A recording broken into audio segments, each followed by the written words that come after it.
नमस्कार मित्रों, मैं वीके सर विद्या कमर्शियल क्लासेस में आप लोगों का स्वागत करता हूं। आज बहुत छोटा टॉपिक हम केवल समझाएंगे, बस वैसे ही सिद्धांत अधिगम के कुछ सिद्धांतों पर हम लोग एक एक करके पढ़ेंगे, लेकिन अब सिद्धांत को जान लेते हैं जो मेन है। बाकी और भी सिद्धांत इंपॉर्टेंट हैं, तो एक सिद्धांत एक क्लास में पूरा किया जाएगा, ठीक है, विधिवत अच्छे से। तो देखते हैं, इसके पहले हम लोग अधिगम का पठार सीख लिए, क्या है, कैसे होता है अधिगम का पठार, किस कारण से होता है, इसको कैसे दूर किया जा सकता है ना, और वह इसका फिगर कैसे बनता है, इसको मैंने दिखा दिया, ठीक है। अब अगली क्लास हमारी जो है अधिगम के सिद्धांत। अधिगम के सिद्धांत के अंतर्गत हम लोग दो सिद्धांत जानेंगे। एक अधिगम का व्यवहारवादी सिद्धांत है, एक अधिगम का संज्ञानवादी सिद्धांत है, ठीक है। जैसे व्यवहारवादी, व्यवहार के पर आधारित अधिगम, जैसे किसी व्यक्ति के व्यवहार द्वारा अन्य व्यक्ति के व्यवहार में होने वाला अस्थायी परिवर्तन अधिगम कहलाता है।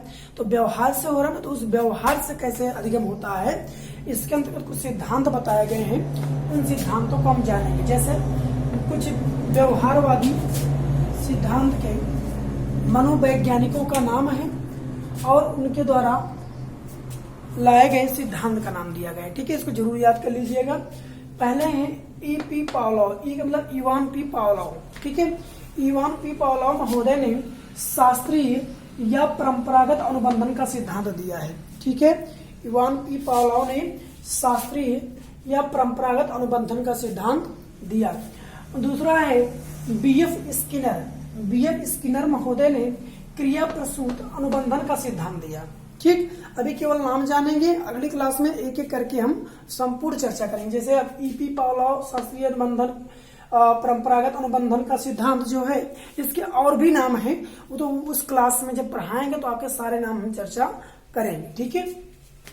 बी.एफ. Skinner, BF. स्किनर महोदय जो है क्रिया प्रसूत अनुबंधन का सिद्धांत दिए हैं, ठीक है। क्रिया प्रसूत अनुबंधन का इन्होंने सिद्धांत दिया और बहुत ही फेमस सिद्धांत है, इंपॉर्टेंट भी है। इस पर क्वेश्चन टेट सीटेट और बीएड बीटीसी भी पूछे जाते रहते हैं, ठीक है। अगला है Edward L Thorndike, very very important. Edward L Thorndike का सिद्धांत के द्वारा लॉन्च किया गया सिद्धांत प्रयास एवं भूल का सिद्धांत, प्रयत्न एवं त्रुटि का सिद्धांत, ठीक है। संबंधवाद का सिद्धांत, ठीक। क्रियाशीलता का सिद्धांत भी है, से कई नाम है। तो इस थॉर्नडाइक महोदय द्वारा लाए गए सिद्धांत को हम बेहतर से चर्चा करेंगे, संपूर्ण जानकारी रखेंगे इसके विषय, ठीक है। एक एक क्लास में मैंने बता दिया ना, हर दिन एक एक क्लास में जो है सभी सिद्धांत को समझाएंगे। अगला है क्लर्क यल हल, क्लर्क एल हल का सिद्धांत, जिसका प्रबलन का सिद्धांत कहा जाता है। क्या कहा जाता है? प्रबलन, इसको पुनर्बलन भी कहते हैं, लेकिन प्रबलन और पुनर्बलन अलग अलग है, ठीक है। पुनर्बलन का मतलब होता है मतलब फोर्स, रिफोर्स्ड, रीइंफोर्स्ड ये होता है, ठीक है, का सिद्धांत। तो ये जितने भी सिद्धांत हैं, ये सारे सिद्धांत किस पर आधारित है बेटा? व्यवहार पर आधारित है। जितने भी सिद्धांत हैं सब किस पर आधारित है? व्यवहार को। तो इसी सिद्धांत को हम किसके अंतर्गत पढ़ेंगे? व्यवहारवादी के सिद्धांत, ठीक है, के अंतर्गत पढ़ेंगे।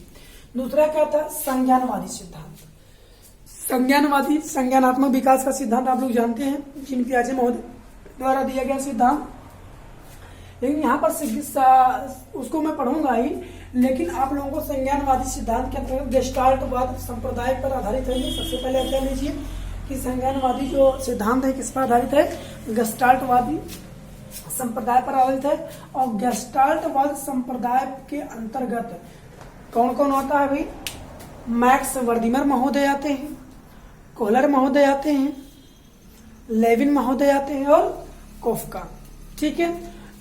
इसके जो मेन है वो वर्दिमर है। बात की जाए इसके फादर कौन है गेस्टाल्टवादी विचारधारा के या गेस्टाल्टवाद संप्रदाय के, तो कौन है?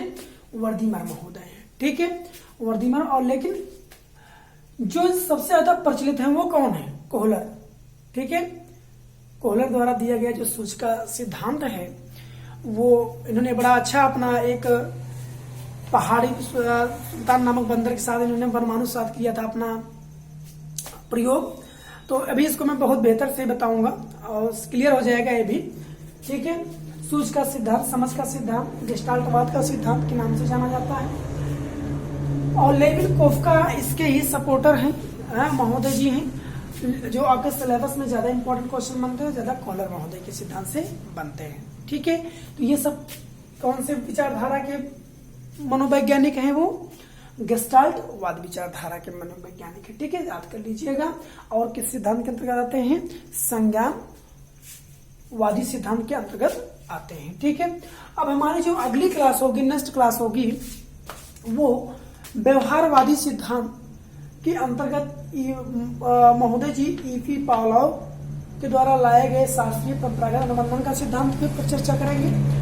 BF Skinner step to step सभी सिद्धांतों पर बेहतर चर्चा की जाएगी, ठीक है। तो आज हम केवल सिद्धांत का नाम बताने वाले थे, बता दिए, और हमें थोड़ा सा आज जल्दी एक जगह जाना भी है, जरूरी काम है, ठीक है। समय नहीं दे सकते इस क्लास पर। अगले से जो है हम सिद्धांत का नाम बता दिए हैं, अब एक एक सिद्धांत पर चर्चा करेंगे। इसके और भी सिद्धांत हैं जो हम अलग से विशेष रूप से पढ़ेंगे, जैसे संज्ञानात्मक विकास का सिद्धांत जीन पियाजे महोदय द्वारा दिया गया, ठीक है। सामाजिक विकास का सिद्धांत, ठीक है, और नैतिक विकास का सिद्धांत, ठीक, और मतलब जितने भी सिद्धांत हैं सारे सिद्धांत पर हम चर्चा करेंगे, ठीक है। थैंक्स।